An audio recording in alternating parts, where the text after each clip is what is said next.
Hey, how you doing? This is Adam Post, publisher of more than 1,000 comic books, and I'm covering what's going on with The Flash. This is a big shock to me. I thought they could do better than they're doing right now. They're in big trouble at Warner Brothers Discovery. They're trying to relaunch the DC cinematic universe, but they can't. Everything they put out is a disappointment. Black Adam was a disappointment. Shazam was a terrible disappointment. The Flash is even a worse disappointment. And The Flash has cameos in it that should have gotten any DC fan really excited about seeing the cameos. Except DC people really don't like Ezra Miller. The Snyderverse people were out in force. They don't like how Henry Cavill has been thrown off of Superman. They don't like how Gal Gadot looks like she's not going to be Wonder Woman again. The opposite of following a cinematic universe and getting to see what happens next is watching a cinematic universe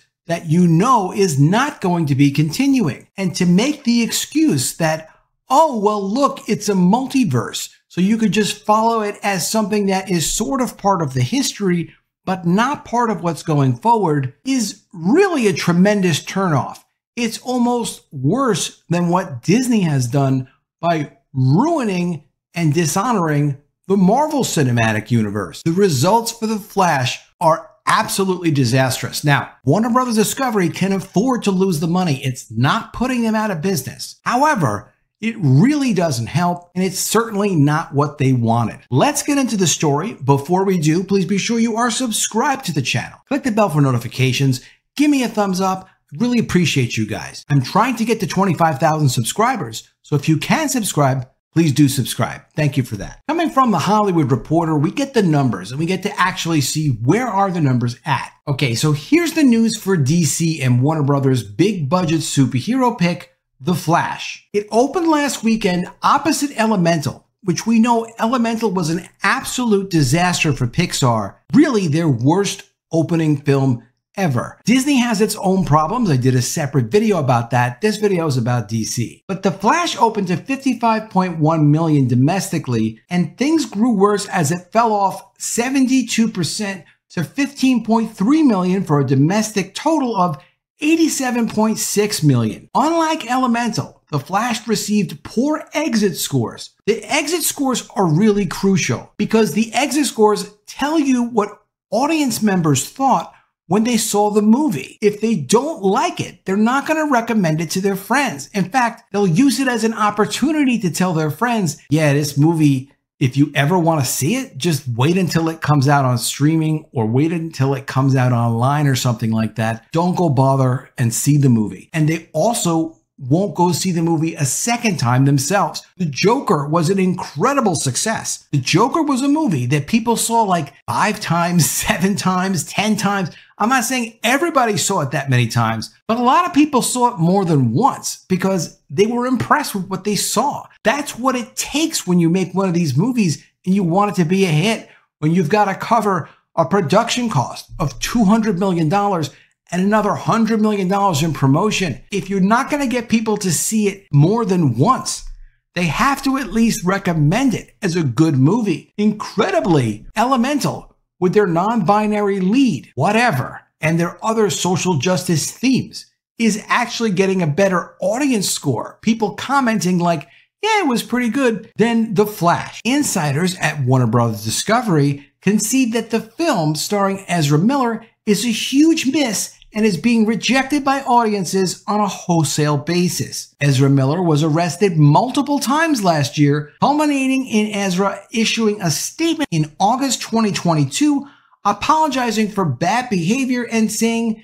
Ezra would receive help for, quote, complex mental health issues. And, you know, fine. People have said, well, why didn't they just get rid of Ezra Miller for The Flash? The problem was they already basically made the movie. The money was already spent. This is a tough spot that Warner Brothers Discovery got themselves into, and it's just part of buying out Warner Brothers. It wasn't something that they could have controlled. Could they have canceled the movie like they canceled Batgirl? Maybe, but there were so many contributions to this, so many cameo appearances. You can't just keep canceling all the movies. You have to at some point say, well, I guess we'll release some of these and just kind of see how they go. They're going to lose money on this movie, but at some point, this is what they acquired. They have to let it run its course. Miller did no press for The Flash in the months leading up to the pic's release, aside from walking the red carpet at the film's Los Angeles premiere and making a few brief remarks. I think they should have had James Gunn out there promoting this movie. If James Gunn hated the movie, I guess that would be one thing. But why was James Gunn not out promoting this movie if they weren't able to utilize Ezra Miller to promote the movie? They also had cameo appearances. Maybe they could have spent a few dollars getting those people paid to go out and help promote the movie. Somebody has to be out there promoting the movie when it's a $200 million movie and people are very closely watching, like, how is this thing going to do on its opening weekend? Because once these things fail on their opening weekend, the goose is cooked. It's a done deal. People make judgments about the movie, and it also reflects all kinds of things about additional value of the movie in the future library. It's very important these movies open well. Overseas, The Flash is also underwhelming, earning $26.6 million in its second weekend from 76 markets for a foreign total of $123.3 million and $210.9 million globally. They needed those numbers to be at least double what they are. Really, at least double what they are. And they're not there. With two summer tentpoles, The Flash and Elemental doing far less business than expected overall,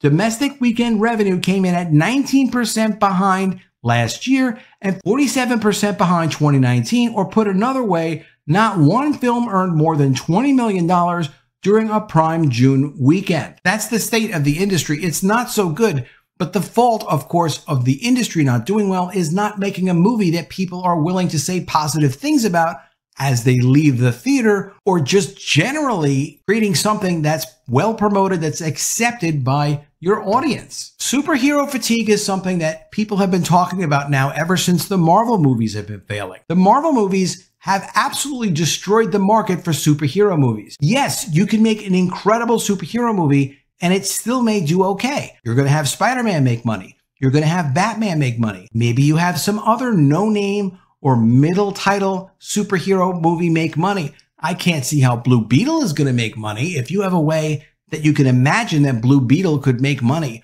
or even Aquaman 2 could make money, let me know in the comments below.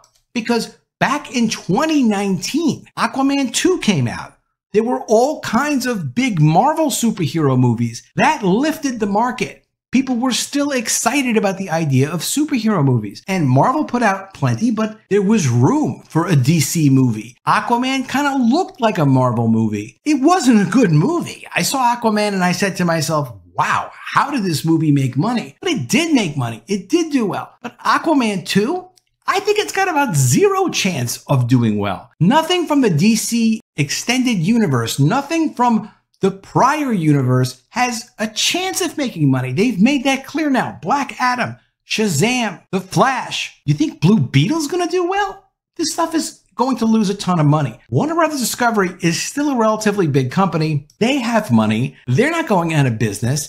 They can afford to lose money. They spent something like, on the movies that are coming out in 2023, something like $1.2 billion on production and on marketing. Can they lose all of it? Well, they're not going to lose all of it. They're going to get money from their streaming service. They're going to get some ticket sales. They're going to get money from exposure on cable channels and exposure on pay TV channels, and it's going to get marketed internationally. They might lose $500 million. That's a lot of money. They can afford to lose that money. They obviously don't want to lose that money. That's just kind of part of being in this business. What I don't understand is they really can't just ignore fans. They really have to understand, because they've seen now Ezra Miller. They don't like no Ezra Miller. They don't like no Amber Heard. This is going to damage the projects they're putting out. But they perhaps just focus on the comic books. Even though comic books is a very small business for them, it still is a core business that tells stories about their characters that they care so much about. The fans care about them. The DC people care about them. So see what the fans are responding to. Spend like some time working on the comics and getting feedback from the fans. See what people have to say. Because even though the comics is a small business, it's a big enough business to reach a big enough sample size of fans that could tell you, yeah, we love this idea for the Flash.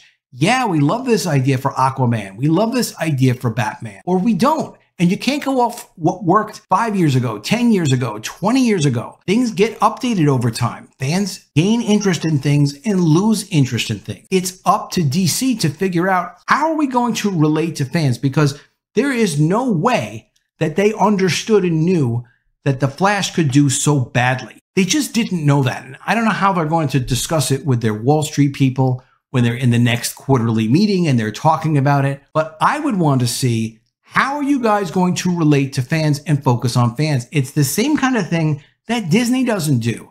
They assume, well, we're not going to listen to fans. James Gunn seems to say some of the really right things. This is coming from the direct. DC boss calls out laziness of recent superhero movies, and he makes references to problems in the third act of superhero movies. He makes criticisms where he's talking about how, well, you know, these are too similar to each other. I don't really care about the characters, the way the characters are presented, he's explaining. They're not presented in a unique way. You know, and that's fine. Just because James Gunn sees the value in how a story is presented, it doesn't mean that it's presented well. This is Supergirl behind the scenes from The Flash. She took a picture of herself. That looks better than this. This is in the movie. Why does a selfie by the person playing the character look a little more compelling and a little sexier than they look in the actual movie? That doesn't make any sense. And all in all, I would have hired someone who actually would look like an attractive Supergirl. No offense to them, but that's not Supergirl. That doesn't make sense. You had an opportunity where you could have had a few sexy shots of a Supergirl and brought in probably 50% more of your box office, because fans would have said to themselves, my God, I've got to see that Supergirl in that movie. They could have done that. Why did they not do that? That is what the genre is. They can try to pretend all they like that, you know what? Superheroes can be a lot of different things. Superheroes don't have to be like these sexy female superhero characters. We don't have to play into that trope.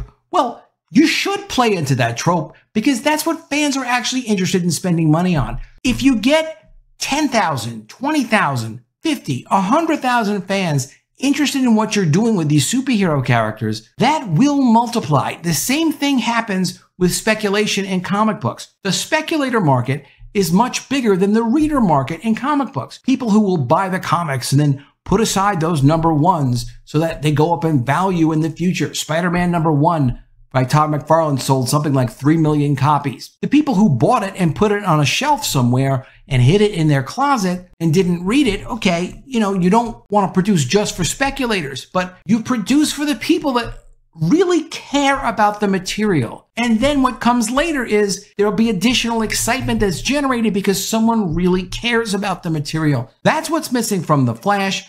That's what's missing from Black Adam. That's what's missing about Shazam. People don't care about the material. And James Gunn needs to spend his time focusing on the people who actually care about these characters, getting feedback from them, and then focusing on how can we make sure these guys care about what we're doing in the future and that we're honoring these characters correctly. Not his version of it, the fans' version of it. That's what keeps them honest. That's what makes them successful. Let me know what you think of all this in the comments below. Really love to see your ideas. Do you think that The Flash deserved to do this badly at the box office? Do you care about the extended universe version of these characters if DC doesn't even care about them? What should they have done differently? Always love to see your ideas. Please be sure you are subscribed to the channel. Click the bell for notifications. Give me a thumbs up, and I'll see you again soon with another video. And if I don't see you, I will miss you.